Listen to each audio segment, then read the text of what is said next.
As far as we know, it's the only home to life in the universe. Why? What is it that makes our planet so special? The answers are hidden deep in the Earth's past. To find them, we must travel back in time to see the first humans walk the Earth, to ride continents on a collision course, face killer dinosaurs, dive into oceans full of bizarre life forms, feel the bitter chill of global ice ages,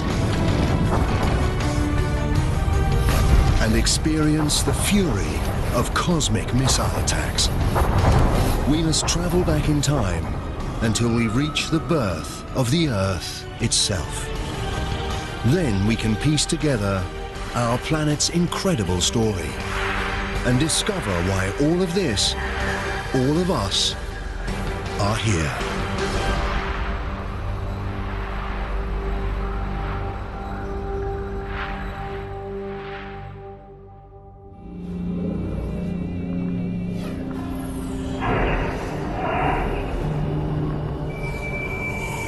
Our journey starts almost 5 billion years ago. But this can't be right. There's no sign of our beautiful blue planet. Just a newborn star, our sun, surrounded by all this dust. We've arrived too early, before the Earth has even formed.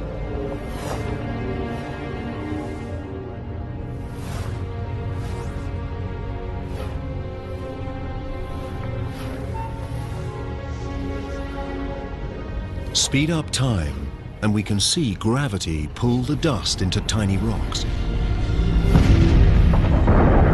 It hardly seems possible that something as complex as a planet is made from nothing more than dust and rocks.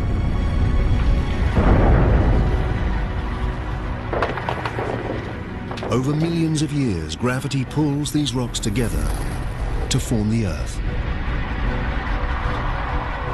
One of at least 100 planets circling the sun.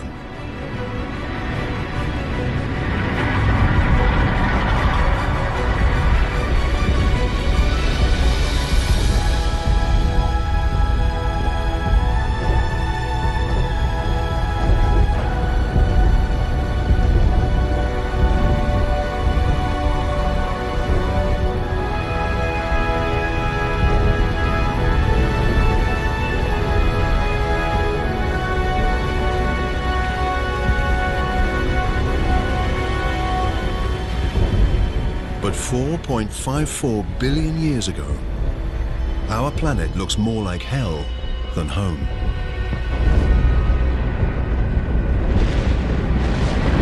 Up close, the temperature is over 1200 degrees Celsius. There's no air, just carbon dioxide, nitrogen, and water vapor. It's so hot, so toxic, that if we got any closer, we'd be incinerated and suffocated in seconds. The newborn planet is a boiling ball of liquid rock. There are virtually no solid surfaces, just an endless ocean of lava.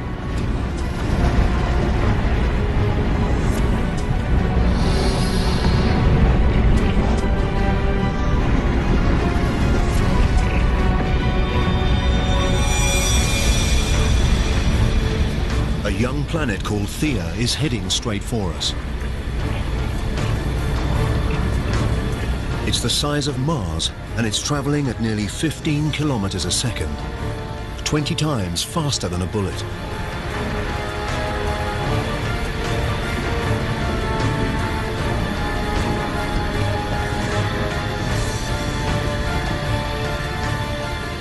The intruder's gravity is distorting the Earth's surface.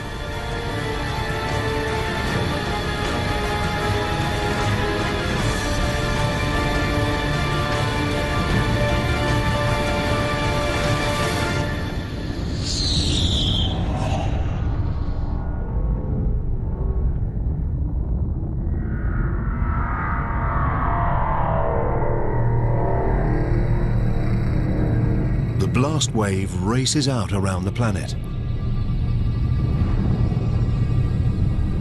It's as though both young planets turn to liquid. Trillions of tons of debris blast out into space.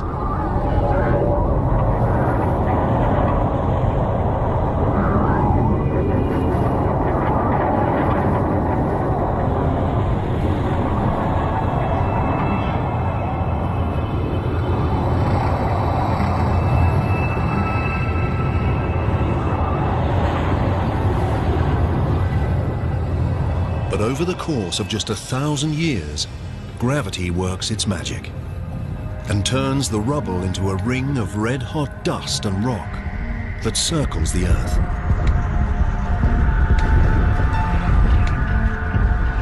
And now, from this ring a ball forms, over 3,000 kilometers wide.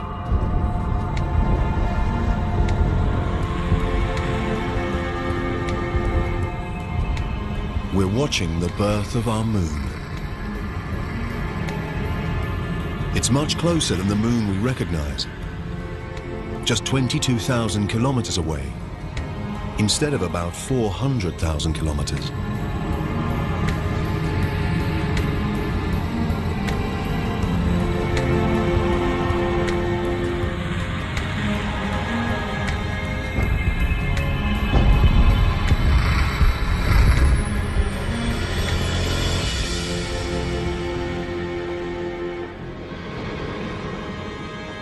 The sun rises over a cooling Earth.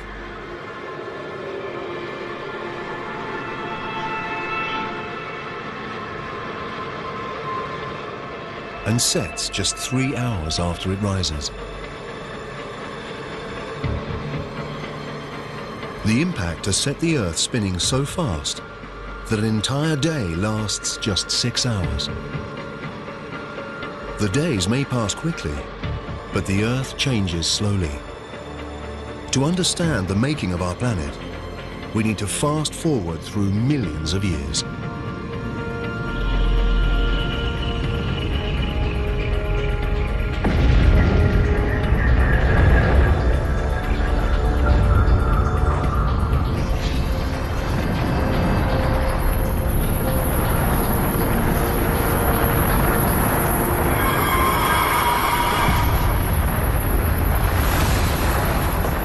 Hail of meteors.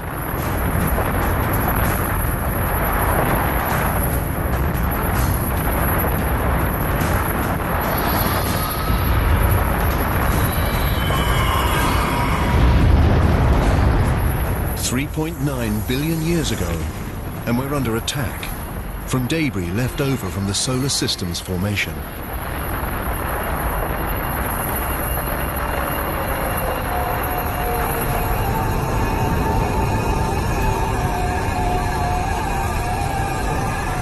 Look at these strange crystals inside the meteors. They look like grains of salt. The same salt you'd put on your French fries. And inside these, minute droplets of water.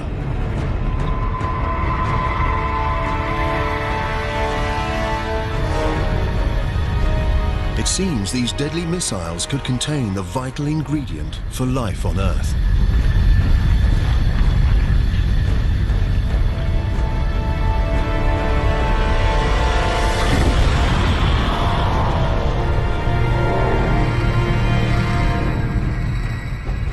There's only a small amount of water inside each meteorite.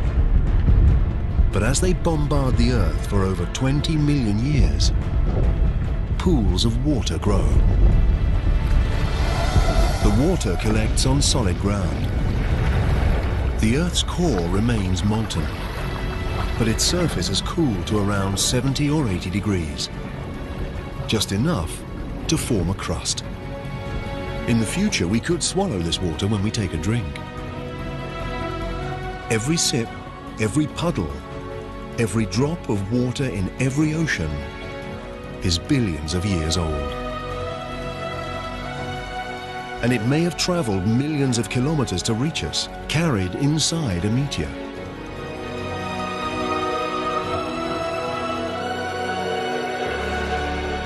The Earth looks more familiar, but this is still a dangerous place.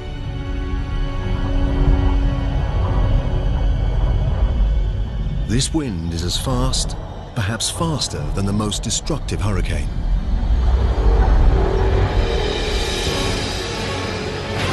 It's a megastorm, whipped up by the planet's rapid rotation. The Moon is so close to Earth that its gravity is overwhelming. It creates huge tides that race across the planet's surface.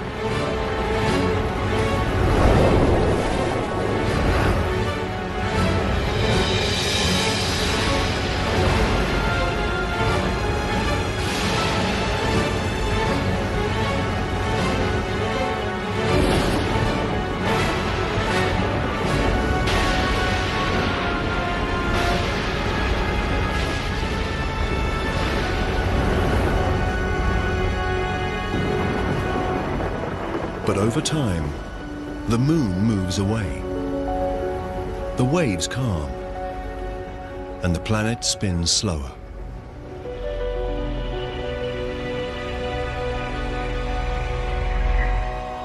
"700 million years after the planet's birth, life-giving water covers its surface.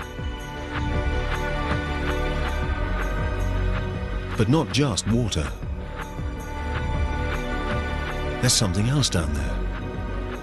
Tiny islands. They seem to have appeared from nowhere.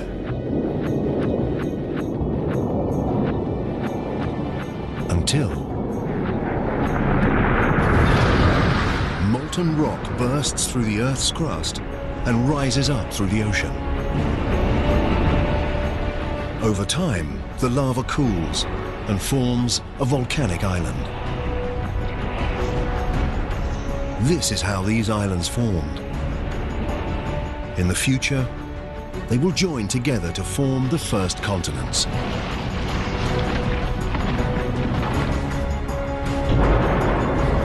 The infant Earth has water and land.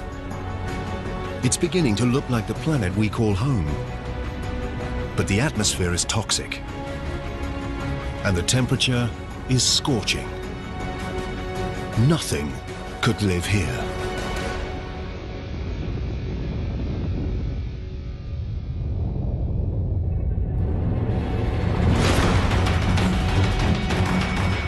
Meteors. They've been raining down since the planet's formation. But now, 3.8 billion years ago, the assault has entered a violent new phase. Something has disturbed the orbits of these meteorites. They already brought water to the planet, but they're carrying something else too.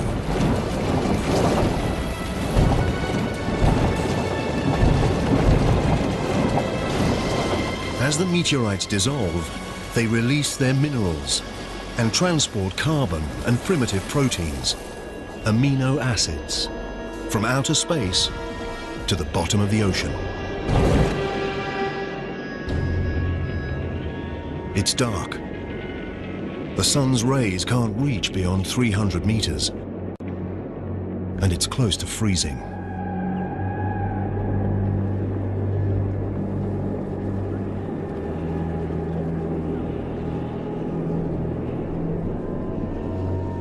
This must be a mirage.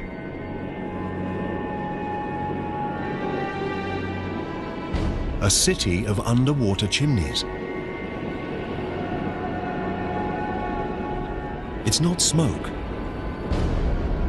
It's some kind of hot liquid. Seawater has seeped down into the Earth through cracks in the crust, getting hotter, collecting minerals and gases on the way. It's this potent mixture that's spewing back out into the ocean, building these towers. Add to this all those minerals and chemicals from the meteorites, and the water has become a chemical soup. It's impossible to know how or when, but somehow these chemicals have come together to create life. The water is now full of microscopic organisms. These single-celled bacteria are the earliest forms of life on Earth.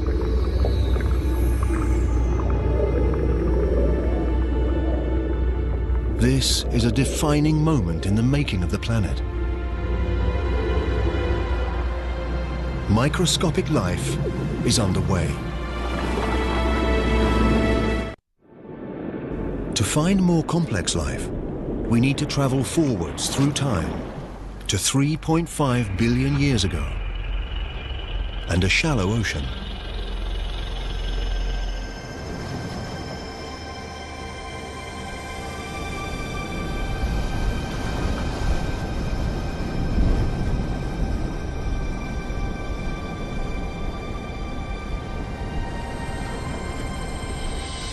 These look like rocks, or even plants. They seem to grow out of the seabed.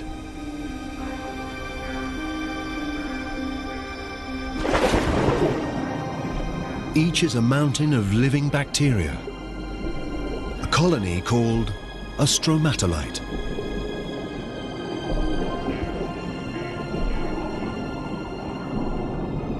As if by magic, these bacteria turn sunlight into food. This process, called photosynthesis, uses the power of sunlight to transform carbon dioxide and water into glucose, a simple form of sugar, and similar to the stuff we put in our coffee.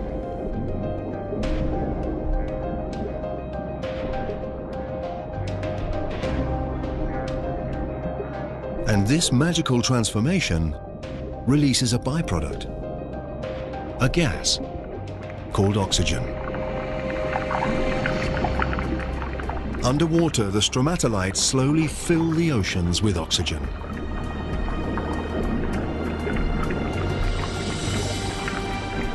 The oxygen turns traces of iron in the water into rust. This falls to the ocean floor to form deposits of iron-rich rock. One day we'll use this mineral to build bridges, ships, and skyscrapers.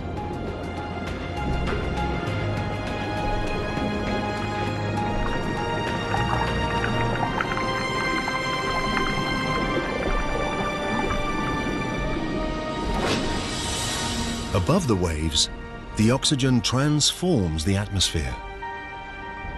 These stromatolites are creating the single most important element for life on Earth. Without them, virtually every living thing wouldn't exist. When we take our next breath, we're doing it thanks to these colonies of ancient bacteria. Over the next 2 billion years, oxygen levels continue to rise.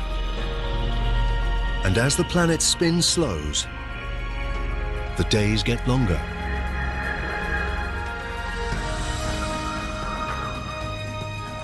Now they last at least 16 hours. We're discovering it takes a long time to make a planet. 1.5 billion years ago, 3 billion years after the planet's birth, and there's no complex life. No plants, no dinosaurs, no humans. But the Earth has something that no other planet has. A force with the power to change everything.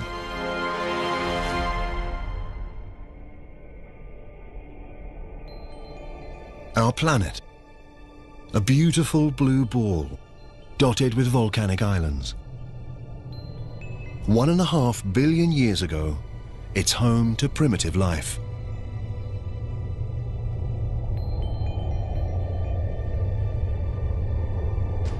Over millions of years, we can see something is rearranging the islands. Hidden beneath the ocean, the Earth's crust has broken into vast plates. Deeper still, the Earth's core is at work. It's hotter than the surface of the sun. So hot, it generates movement in the rock beneath the crust. These movements push and pull the plates around the globe and carry the oceans and the islands with them. Millions of years race by. Seeing it like this, our planet seems active, changing, alive. Over 400 million years, a vast new supercontinent takes shape, called Rodinia.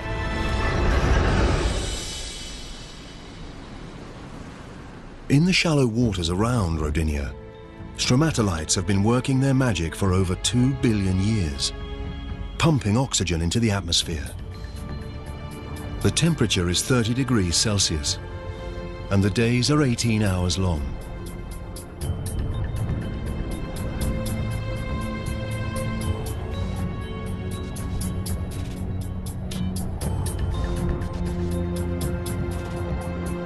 But this looks more like Mars than Earth. To find life here, we need to move on, through time.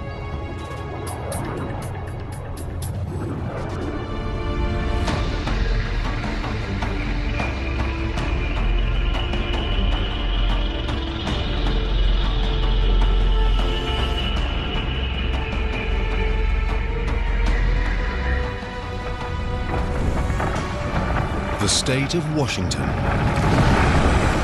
750 million years ago. Some force from deep inside the planet itself is ripping the crust to pieces. It's as though the world is tearing apart. And there's only one force powerful enough to do this: heat. It escapes from the Earth's molten core, stretching and weakening the crust. Centimeter by centimeter, year by year, the great supercontinent is splitting in two.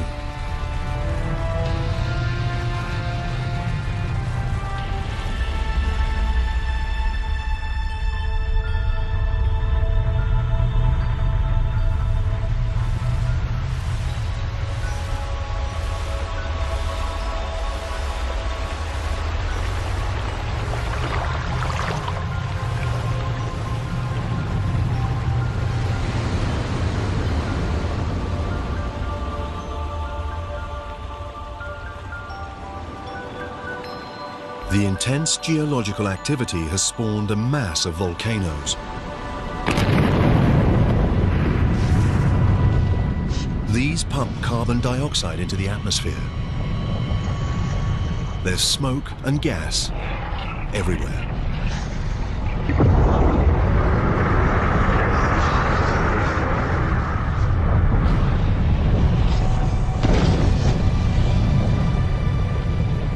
All that carbon dioxide mixes with water to make acid rain.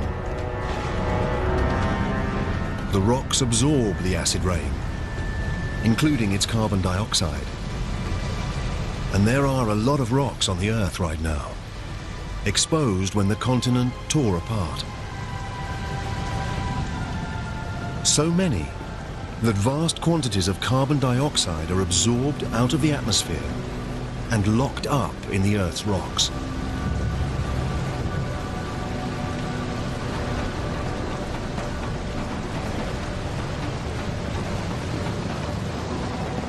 There's not enough carbon dioxide in the atmosphere to trap the sun's heat around the planet. In just a few thousand years, the temperature plummets to around minus 50 degrees.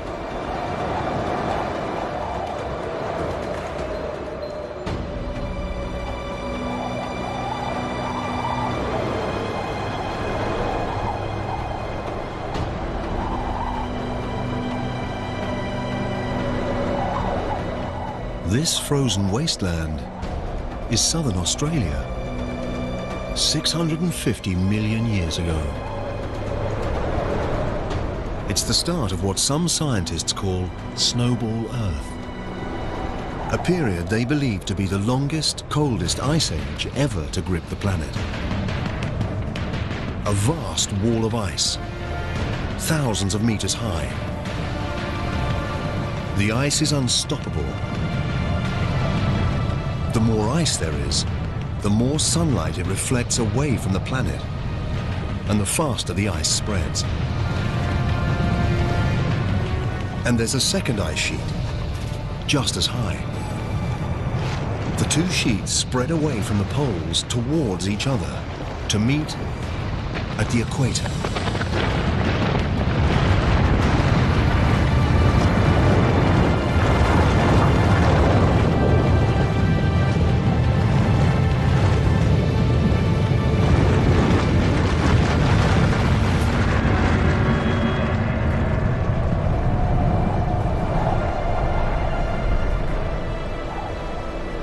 Now, an ice sheet up to 3 kilometers thick entombs the entire planet.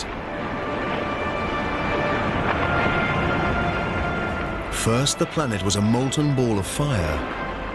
Now, it's a frozen ball of ice. Virtually all the sun's light and warmth reflects back into space.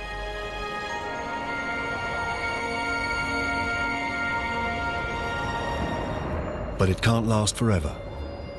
Something must release the Earth from this frozen prison. And when it does, who knows whether life will have survived beneath the ice? The surface is frozen, but the core is still hotter than the sun's surface.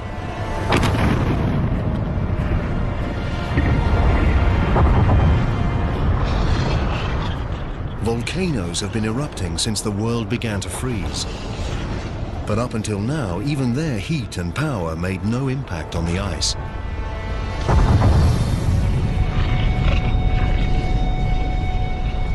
Volcanoes pump out billions of tons of carbon dioxide.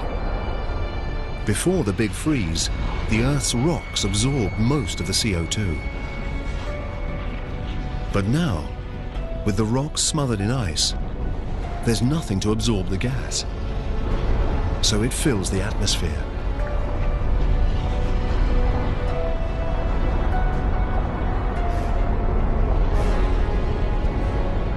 Like a blanket, it traps the sun's warmth around the planet.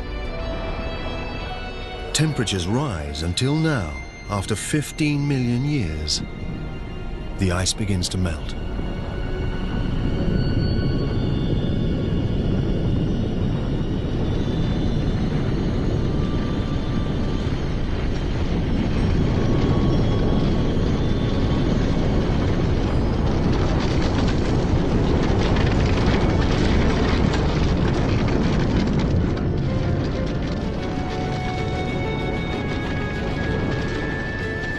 It's thought that during Snowball Earth, the ice pushed the crust down. Now, as it melts, the crust bounces up. This creates fissures and weak spots, and more volcanoes.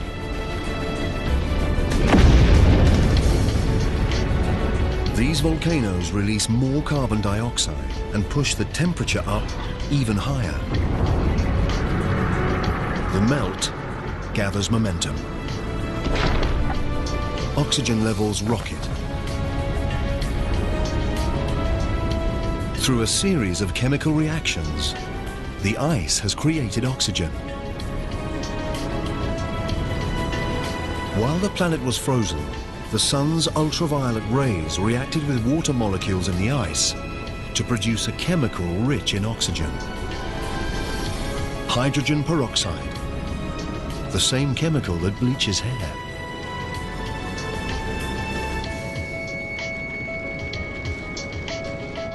Now, as the ice melts, the hydrogen peroxide breaks down and releases massive amounts of oxygen.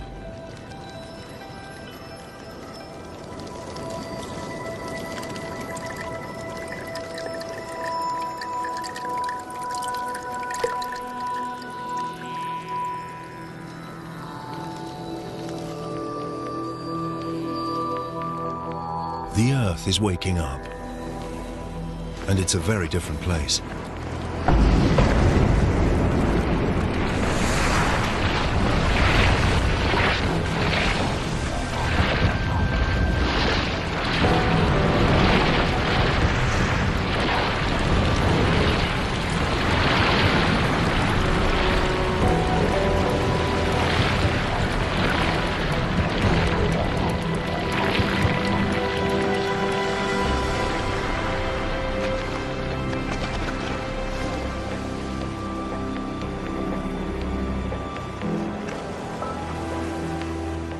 Now, 600 million years ago, the atmosphere is warmer. It feels like a summer's day. And the days are about 22 hours long.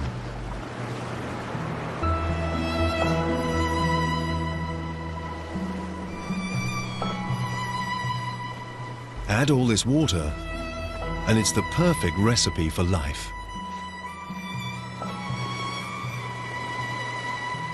Before Snowball Earth, primitive bacteria had emerged in the oceans. But surely they couldn't have survived an ice age 75 times longer than the entire span of human history. If something has survived, then our best chance of finding it is where we last saw life, in the ocean.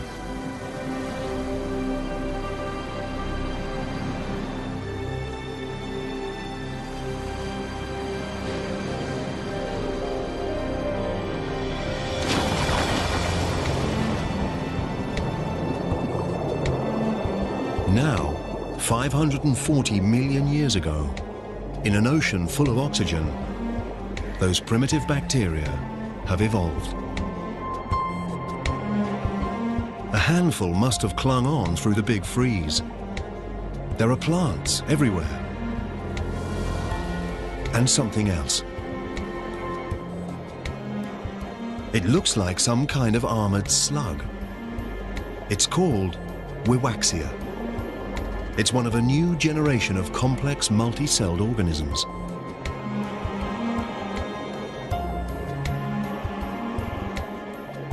We're entering one of the most dynamic periods in the Earth's story, the Cambrian explosion.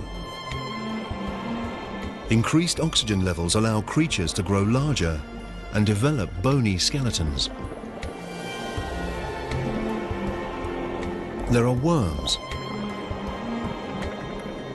sponges,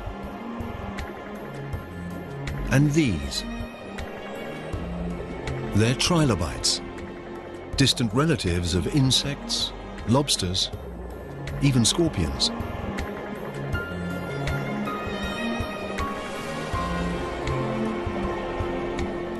Life in the oceans is blossoming. From microscopic bacteria to a monster like this.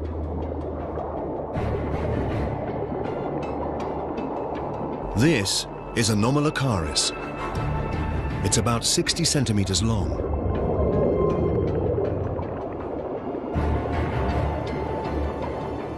Look at its large eyes, its razor-sharp teeth and grasping limbs.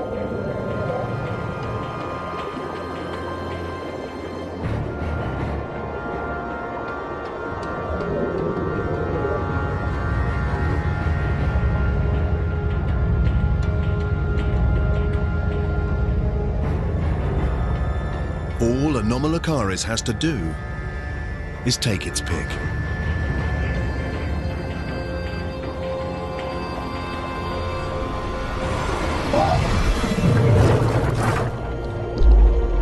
The trilobite can't right itself. Its soft belly is exposed.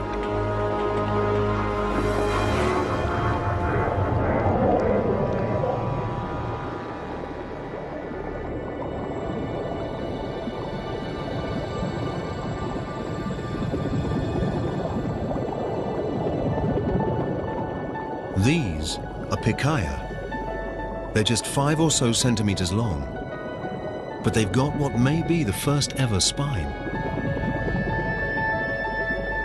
Over millions of years, this simple structure will evolve into the spine that keeps us standing erect. And creatures are beginning to take on familiar forms.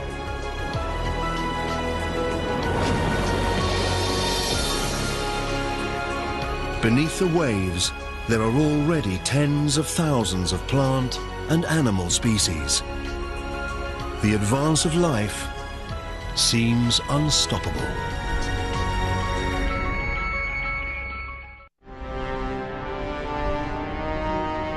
We're looking for life on land. 460 million years ago, and the plates have moved again. Below lies a new continent, Gondwana.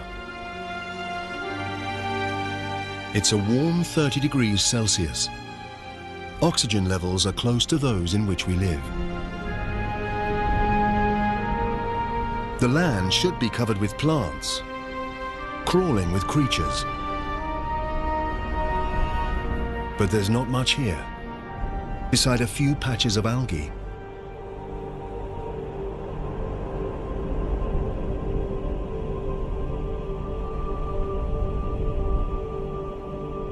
There's only one explanation: the sun.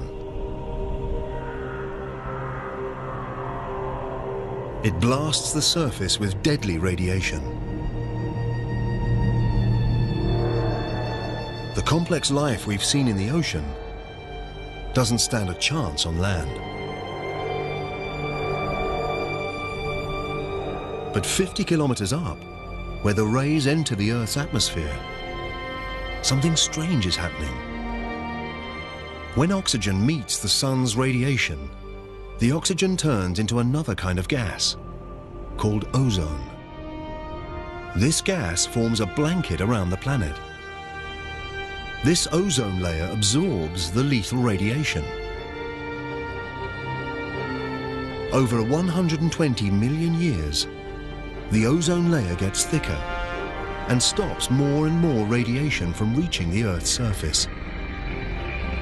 Without this layer, life on land simply wouldn't exist.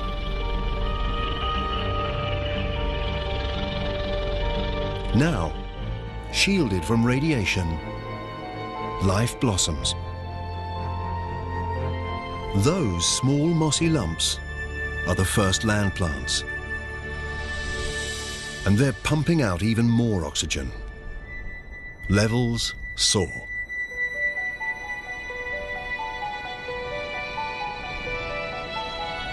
$375 million years ago.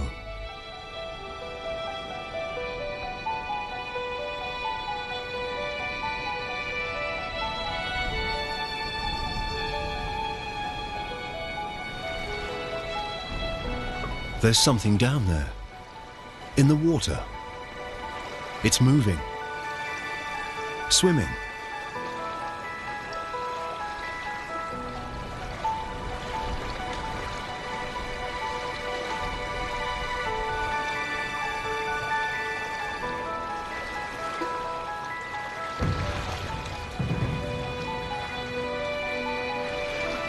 It's a strange fish called a tiktaalik.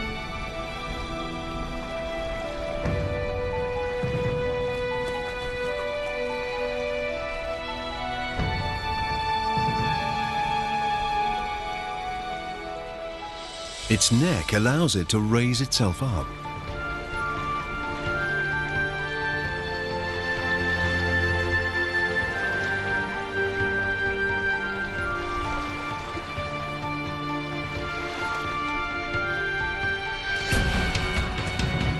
It uses its fins as if they're legs.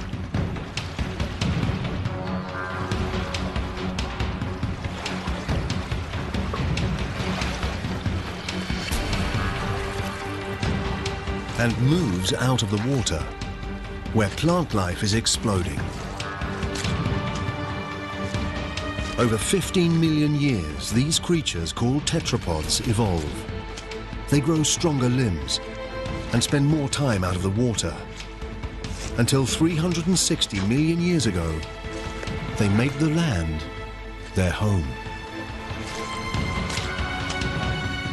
It's from a creature like this that all four-legged vertebrates will evolve. Dinosaurs, birds, mammals, and eventually you and me.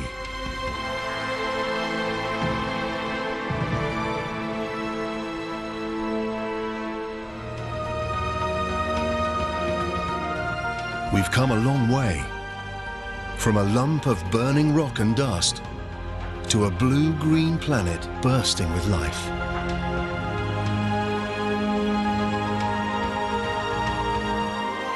There are still no humans, But there are fish, plants, and this. It's a dragonfly. A dragonfly the size of an eagle. This giant is called Meganeura. What were once legs have evolved into wings, extending the dragonfly's hunting territory over a vast area.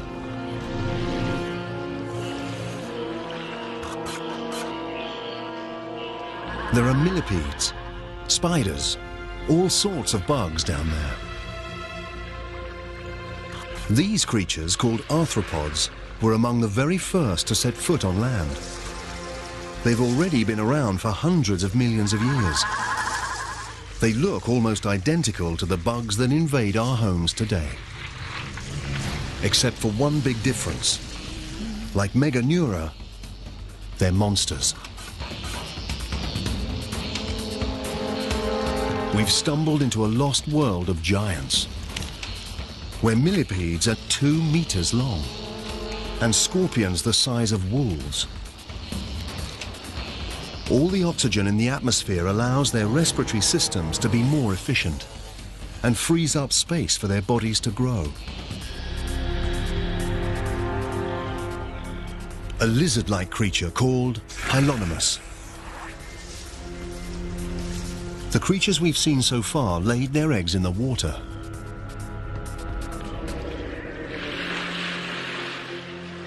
But these eggs contain all the water and nutrients the developing Hylonomus needs. The babies are growing in their own self-contained pond.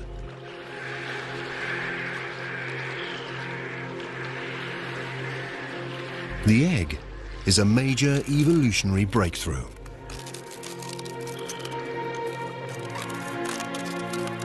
Now animals can leave the water behind and conquer the land.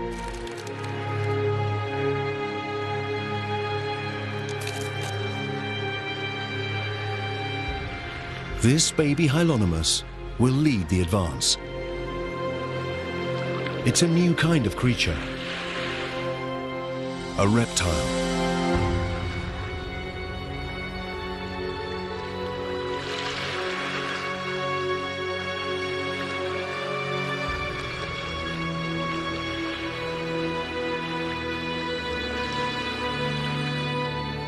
Inevitably, with life comes death.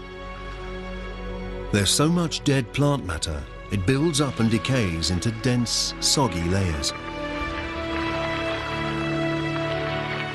Over hundreds of millions of years, rocks will cover these layers. Heat from the Earth's core and pressure from the overlying rocks will transform the layers of dead plants into seams of coal. Each lump of coal we burn today to warm our homes and fire our power stations is made of plants that died 300 million years ago.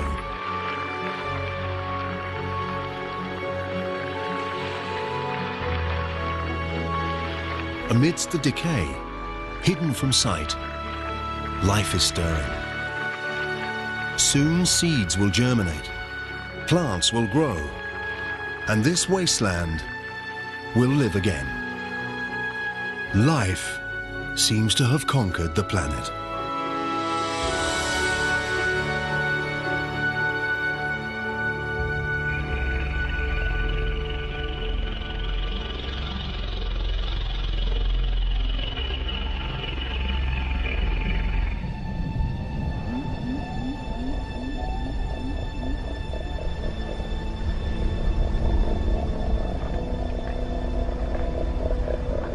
A herd of creatures graze the Siberian plains. They're not dinosaurs.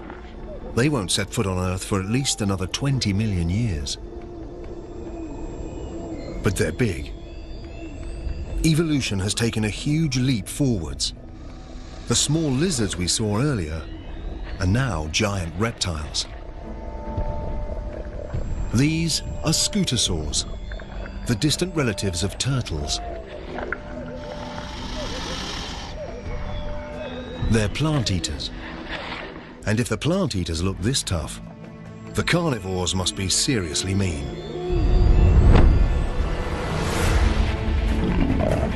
It's a gorgonopsid,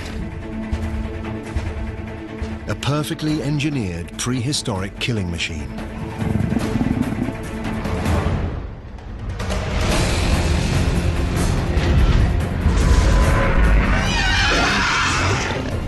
The gorgonopsid's saber teeth have wounded the scutosaur.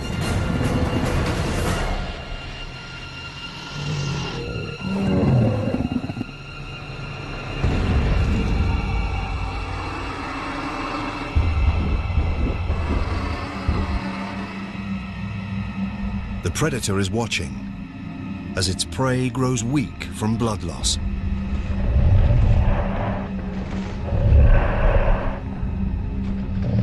Until, hold on, it's backing off. Something strange is happening. The ground is getting hot.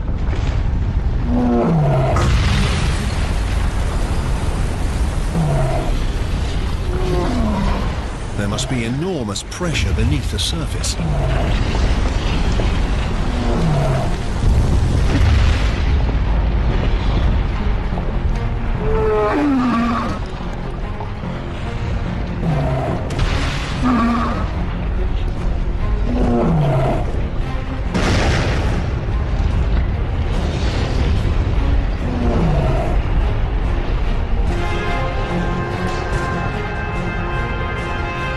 There's lava, but this isn't one single volcano. The entire landscape is erupting. It's a flood basalt eruption. A massive plume of mantle is rising up from deep inside the earth, pushing molten rock out through fissures in the Earth's crust.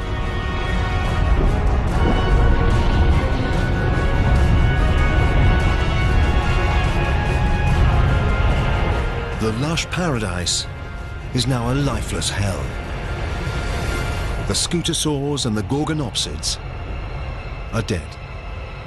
They're the first casualties in the greatest mass extinction the world has ever seen. The Permian extinction.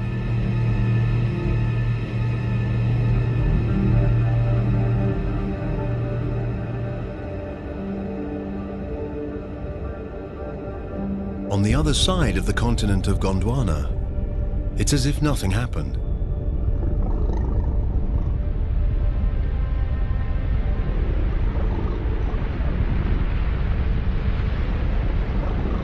Snow. But the temperature is about 20 degrees Celsius. It's not snow, it's ash. Fallout from the eruption some 16,000 kilometers away.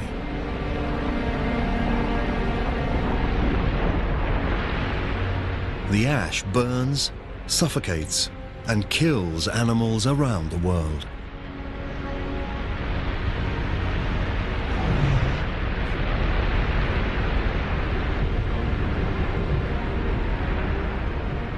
The atmosphere is full of sulfur dioxide from the eruptions. As it rains, the gas turns to sulfuric acid and burns everything it falls on.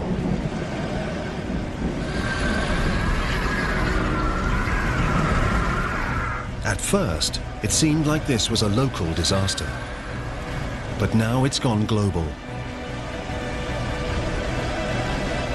The Siberian eruptions increase the Earth's carbon dioxide levels.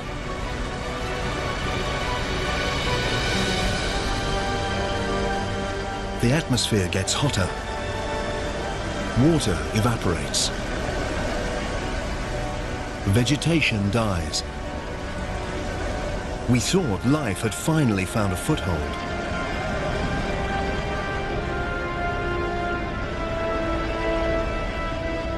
Now it looks like we were wrong.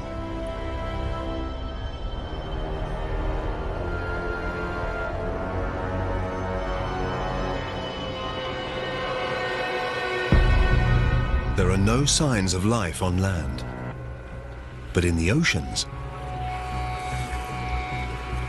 this can't be right.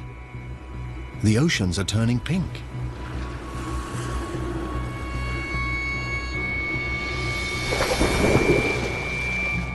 And the plants, the trilobites, the predators, everything's gone. Everything except for this pink algae. The new hotter atmosphere must have heated the oceans and stripped them of oxygen. Now, nothing except algae can survive in the stagnant water. The Siberian eruptions are transforming the entire planet. Nothing, not even the deepest ocean floor, is beyond their reach. Look, bubbles.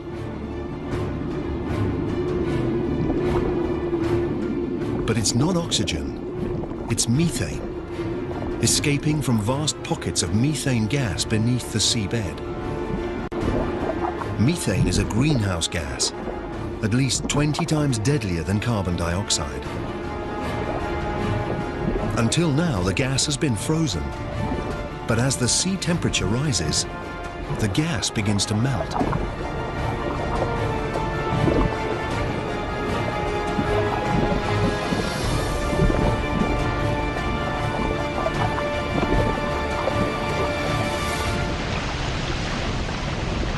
Released into the atmosphere, this powerful gas pushes up temperatures even further,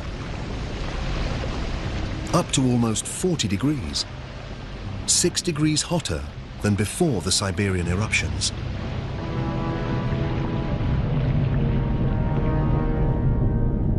Now, even the creatures that have made it this far are doomed. It's 500,000 years since the eruptions first began. And all this time, for 500,000 years, the lava has been pouring out. By now, it covers an area the size of the United States, with a layer of molten rock nearly 6 kilometers deep. 250 million years ago, we're back where we started, on a lifeless planet. Almost.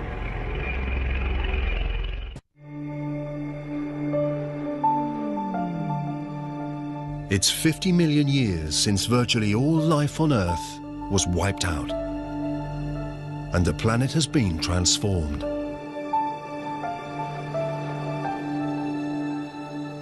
It's now 200 million years ago, and there's just one supercontinent called Pangaea, stretching from pole to pole.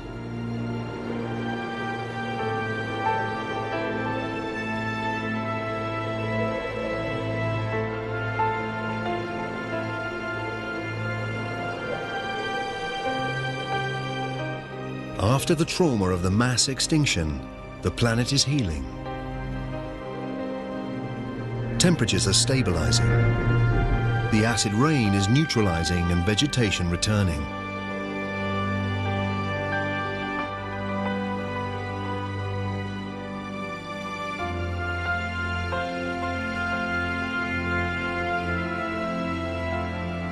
And with 95% of all life on Earth wiped out, the field is open for a new species to emerge.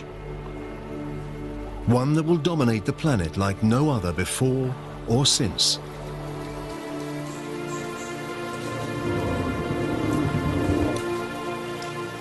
The dinosaurs. These dinosaurs are called amosaurs.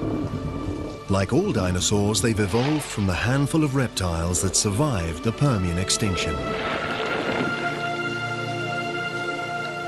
At 4.5 meters tall, their size makes them slow and vulnerable.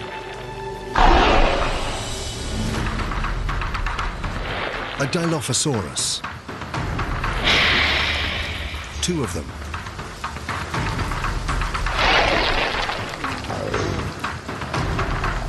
They're small and fast.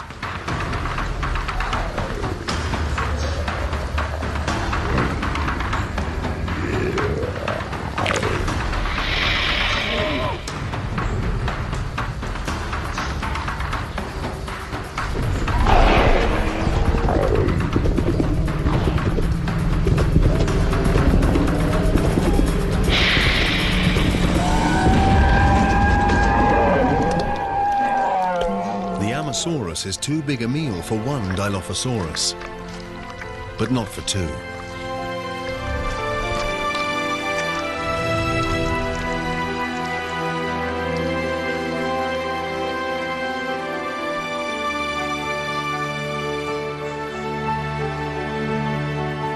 The dinosaurs have repopulated the Earth, but no species can tame this restless, volatile planet.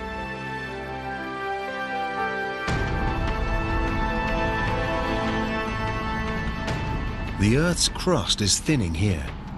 It's releasing lava, shaking with earthquakes, as though it's being stretched by some unseen force.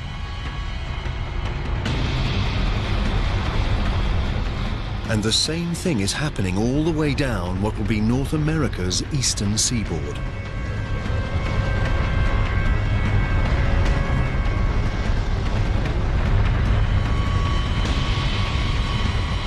The Earth's plates are on the move again. 190 million years ago, the great supercontinent of Pangaea breaks up.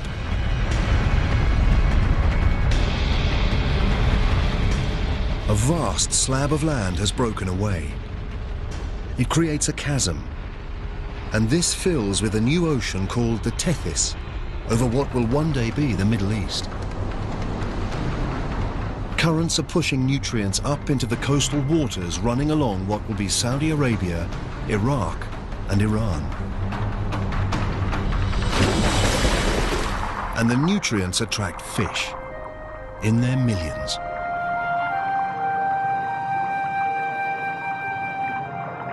And with so much life, also comes death. Dead fish and plankton carpet the ocean floor.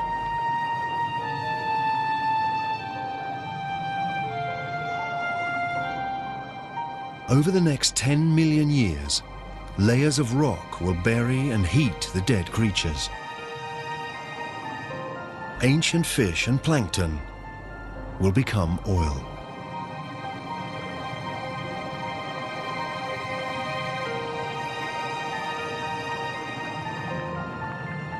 Every liter of fuel in our cars,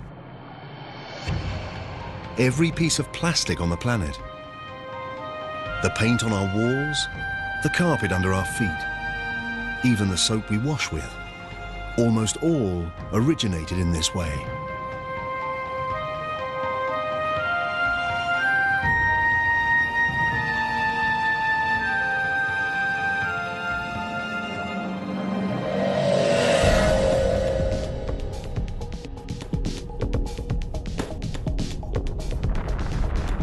$180 million years ago, and further west, the North American plate is still moving away from the European and Asian plate. It happens slowly, at about 2.5 centimeters each year, the same speed as our fingernails grow. But hit fast forward, and a new ocean forms right beneath us, and new continents. Montreal moves away from Marrakesh, New York from West Africa. The world as we know it is taking shape. The chasm between the two continents fills to create a vast ocean, the Atlantic.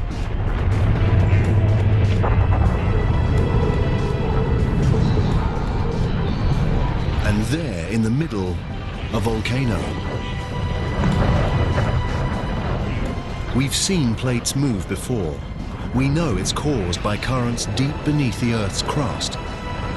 This process is happening down there, right now.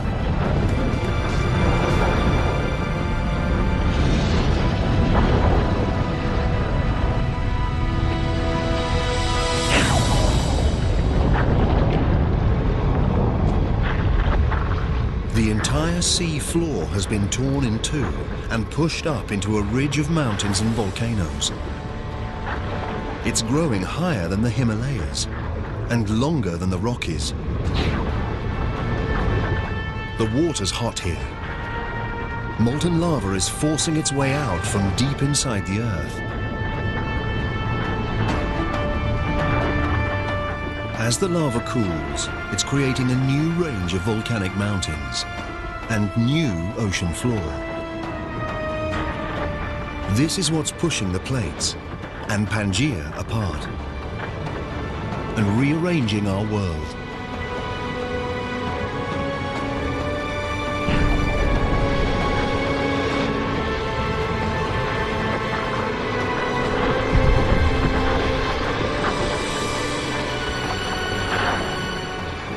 It's this geological activity that makes the Earth restless, creative, unique.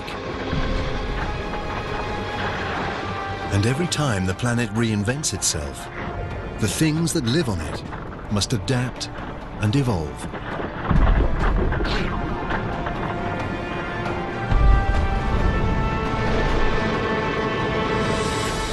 Things like these, they're ichthyosaurs. Their reptile ancestors lived on land, but as the planet changed, so did they. They grew fins and moved into the newly formed Atlantic Ocean.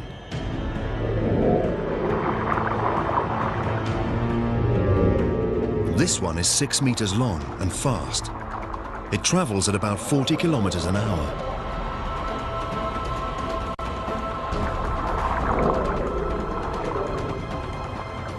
It's the ocean's fastest creature, the most efficient predator, and it's ruled the Earth's oceans for 50 million years.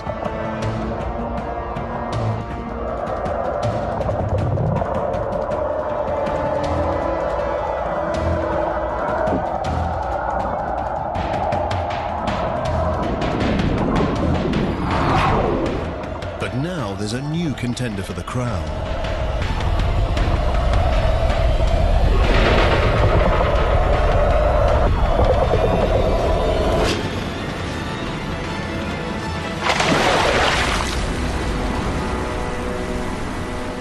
A pliosaur.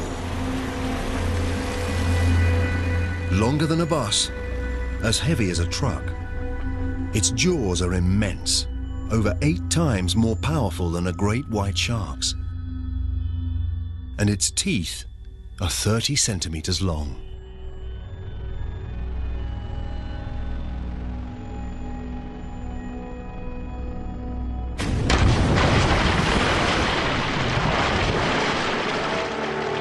The Earth, and the creatures that live on it, has changed beyond recognition. This was once solid ground. Now it's the Atlantic Ocean. It was on this very spot that we stood and watched Amazons graze and Dilophosaurs stalk their prey. The dinosaurs' world may be different, but they're as dominant as ever. They appear invincible.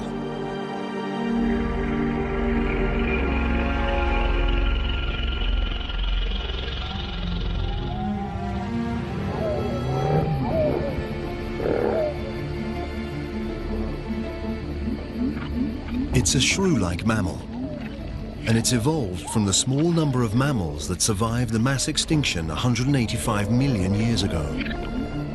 It's also prey for the dinosaurs. This is why most mammals live in the trees or underground and venture out at night. Mammals are no threat to the dinosaurs.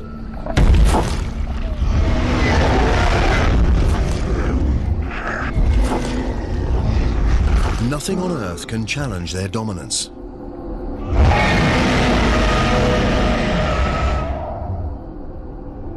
Nothing on Earth.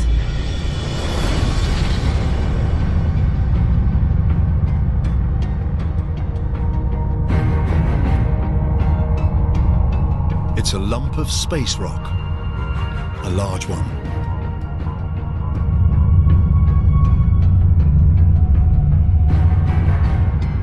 This asteroid is about 10 kilometers across, bigger than Mount Everest.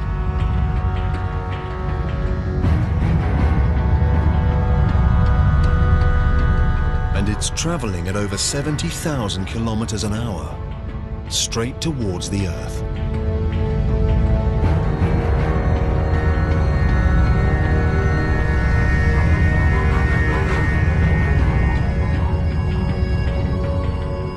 heading for the Gulf of Mexico, just off the Yucatan Peninsula.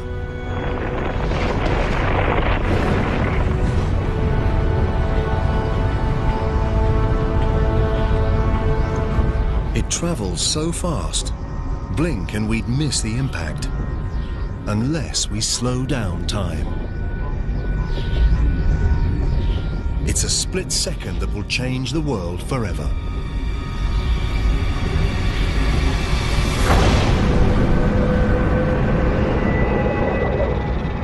At the moment of impact, the asteroid's back edge is still at nearly 11,000 meters, the same height as a commercial aircraft flies.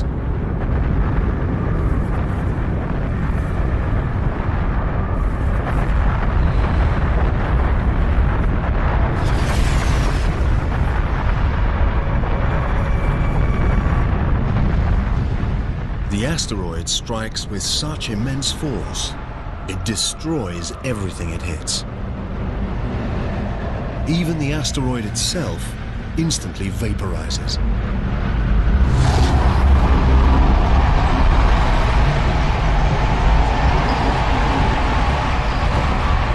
The impact unleashes the energy of millions of nuclear weapons.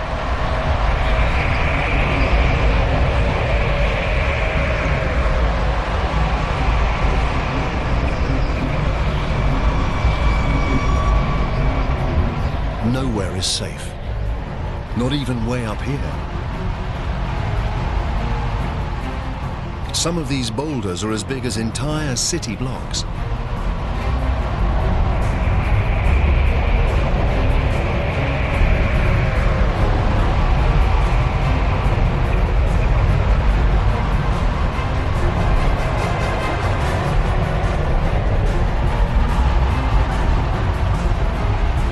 The blast wave races out from the impact zone like shrapnel from an exploding bomb.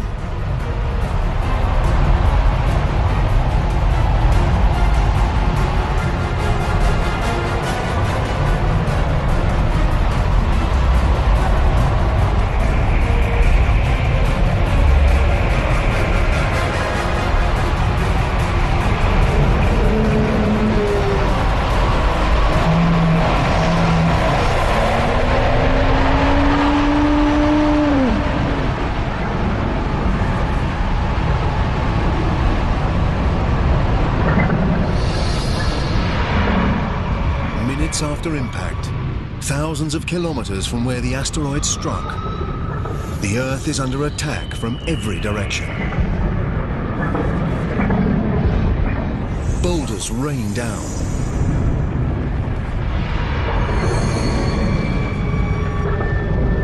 Earthquakes shake the ground.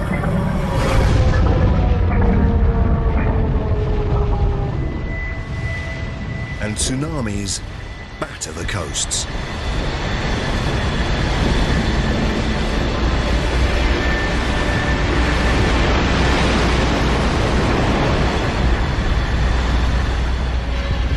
But the onslaught has only just begun.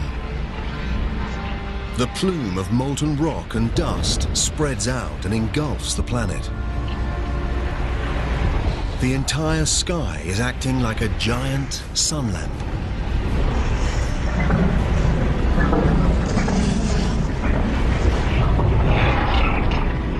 The Earth's surface heats up to 275 degrees.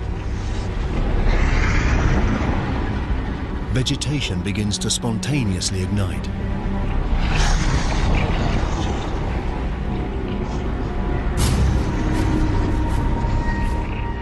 Even months after the impact, smoke and ash still block out the sun's rays.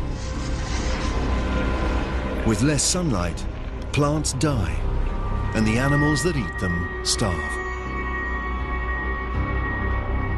Against this onslaught, it's hard to see how anything can survive. The dinosaurs' 165 million year reign is over.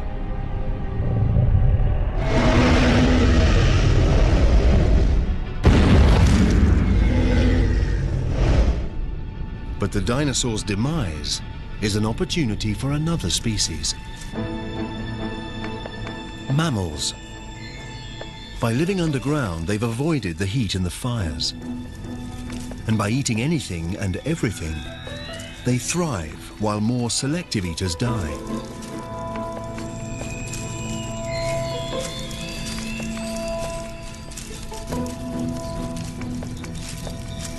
These are the unlikely inheritors of the dinosaur's crown.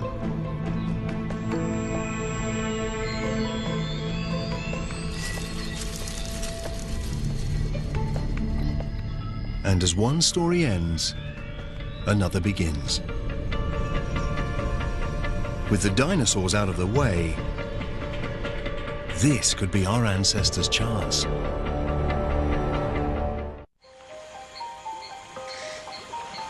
The dinosaurs are long dead. The planet is peaceful.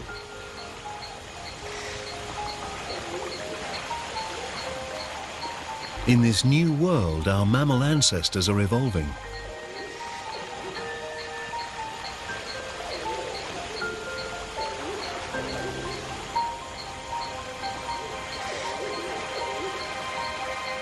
This lake, 47 million years ago, in what will one day be Germany, should be the perfect place to spot them.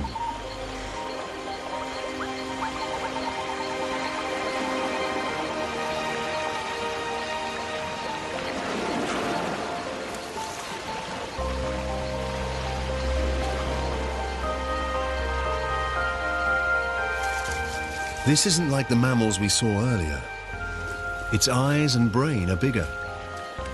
This is Darwinius massilae, or Ida.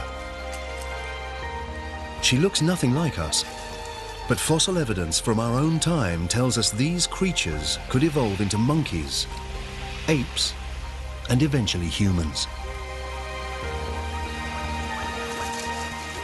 We're looking back through 47 million years of evolution to what may be one of our earliest known ancestors.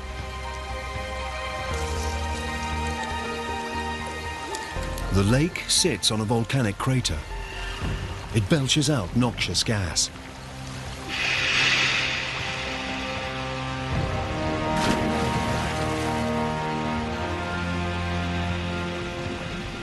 Now, the lake that killed her will preserve her in its oxygen-depleted depths.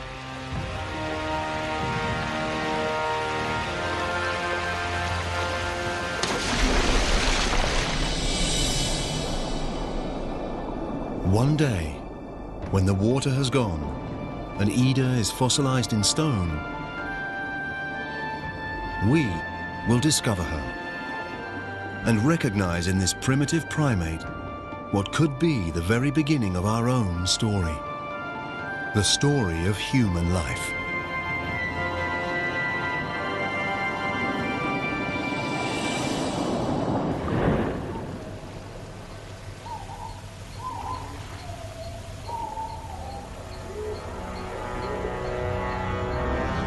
We're closer to understanding how everything we've seen, from ocean bacteria, through walking fish, and subterranean rodents, leads to us, and to understanding how our planet was made.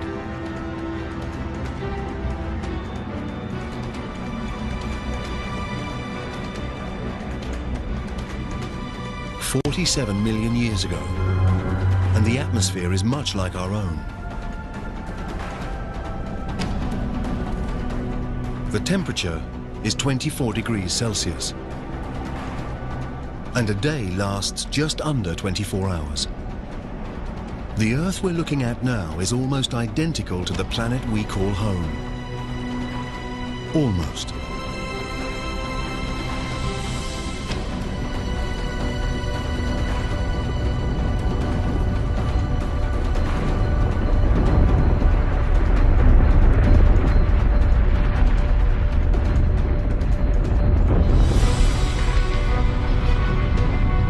The Earth's plates have been on the move again, with the continents on their backs. India moves north towards Asia.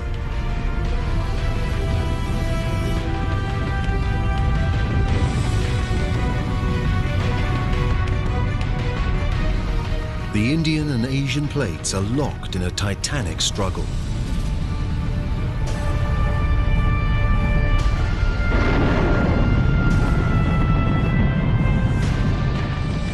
Neither plate is winning. Both plates begin to buckle.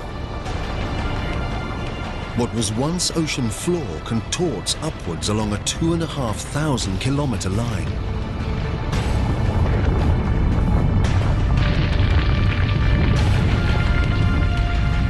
A vast mountain range rises up. 1,500 meters, 4,500 meters.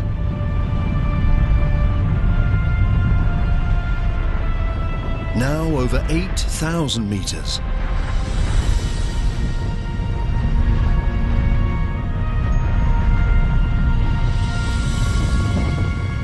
These are the Himalayas.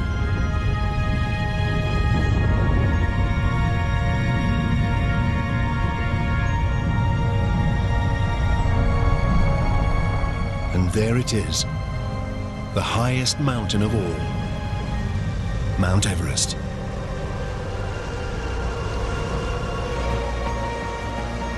When the snow on the peaks melts, it feeds great rivers. The Ganges, Indus, Yangtze, and Yellow rivers.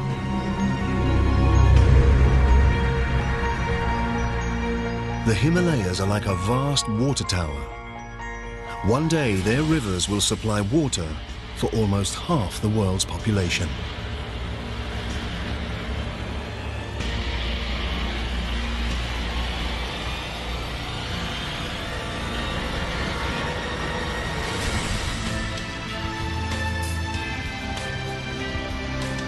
"20 million years ago, this is our planet, with every continent, every ocean, just as we know it. Except there's one thing missing. Us, the human race. For humans to evolve, something somewhere down there has to change."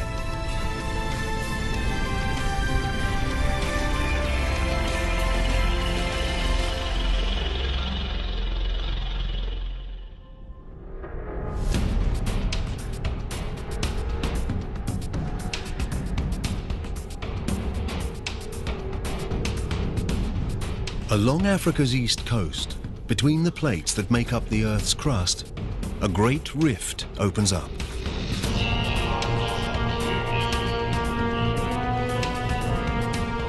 The rift stretches nearly 6,000 kilometers.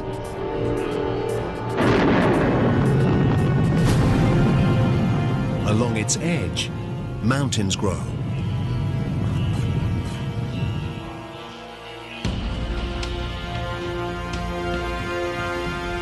There. It looks like an ape, not a human. It might stay in these trees forever, but its world is changing.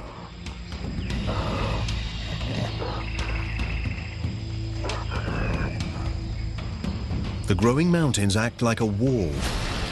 They stop moisture from the Indian Ocean passing over the land. It's getting hotter and drier. The lush rainforest is becoming arid savanna. The new hotter climate destroys the creature's habitat.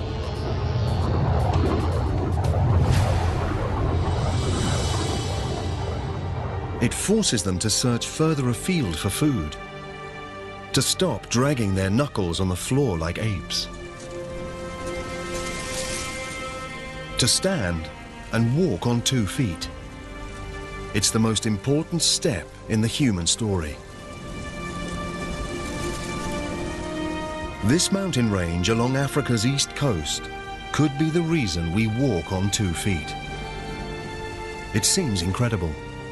The random movement of 2 plates may have kick-started a chain of events that will lead to the first humans.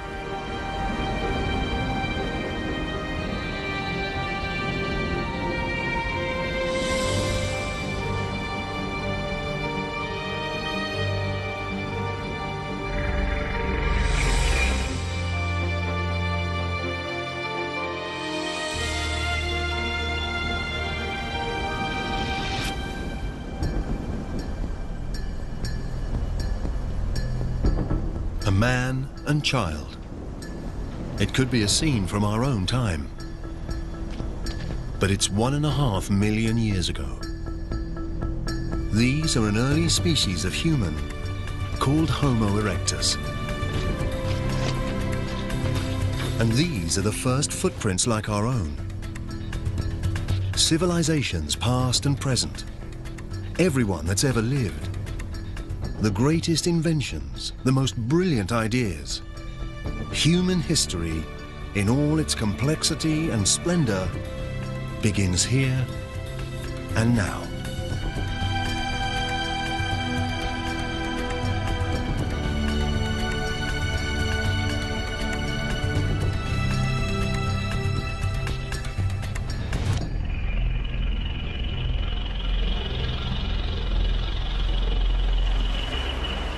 The climate changes again. 70,000 years ago, sea levels fall. The gap between Africa and Arabia shrinks down to just 13 kilometers. The Red Sea is narrow and shallow enough for this small group to cross out of Africa. They're another, later species of human called Homo sapiens.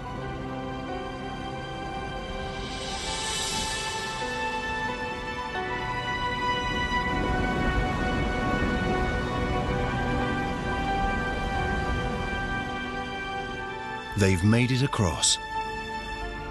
Scientists believe every man, woman and child outside of Africa is descended from these 200 or so individuals. Over time, our ancestors multiply and spread out to India, onto Asia, and into Europe.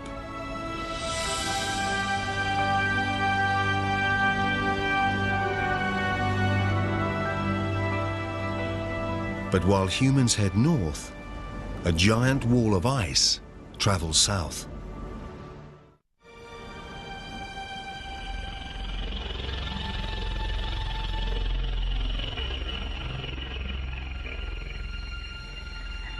Europe, 40,000 years ago. Our Homo sapiens ancestors are arriving, only to find a world that's changing fast. It's getting colder. It should be the height of summer, but the plants are frostbitten. The rivers are frozen.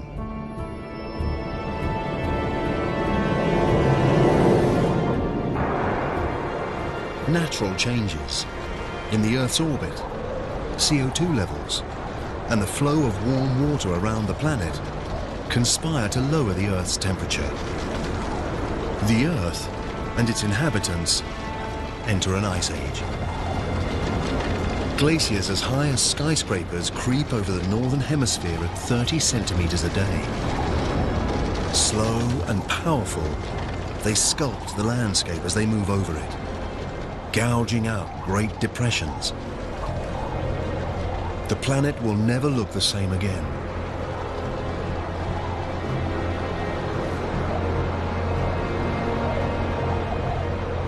Now, around 20,000 years ago, they grind to a halt. Much of the northern hemisphere is covered by ice sheets up to 2.5 kilometers thick.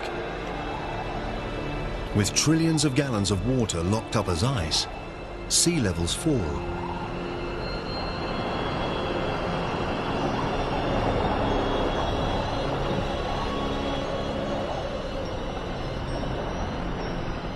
"20,000 years ago, a strip of land emerges from the ocean between Siberia and Alaska. It's a bridge between two vast continents, a gateway that takes humans from Asia to a new world, America. It's the last great continent to be colonized, the last great human migration. And somewhere down there are the first Americans.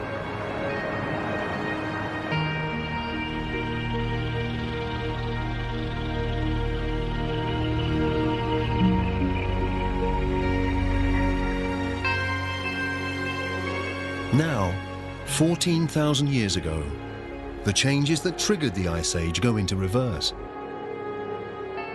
As the ice retreats, it reveals a very different northern hemisphere. The glaciers gouged out huge depressions. Now they fill with water to become North America's Great Lakes.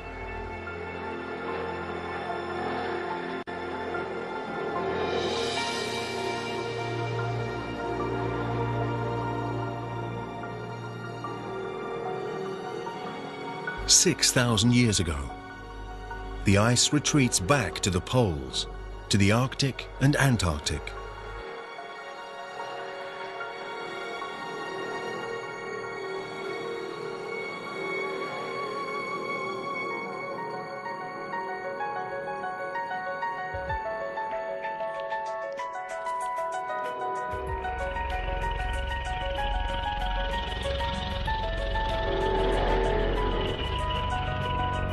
After a 4.5 billion year journey, we've made it.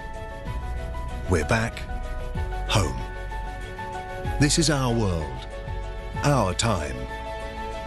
Now, for the first time, we can piece together our planet's incredible story. We can understand how and why everything we see around us is here today. From the skies above us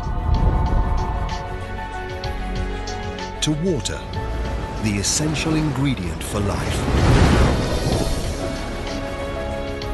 The ground beneath our feet.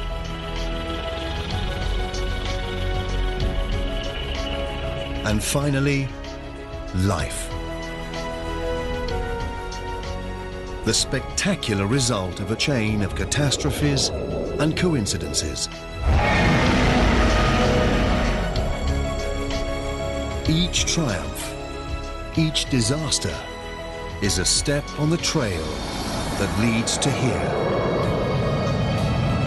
To each and every one of us, right now. But Earth's story doesn't end here. A lot has happened, but there's more to come. The Earth will live for at least another 4.5 billion years. Everything we've seen on our journey is only half the story. Just imagine what wonders, what terrors, what strange creatures lie ahead for our restless, creative planet.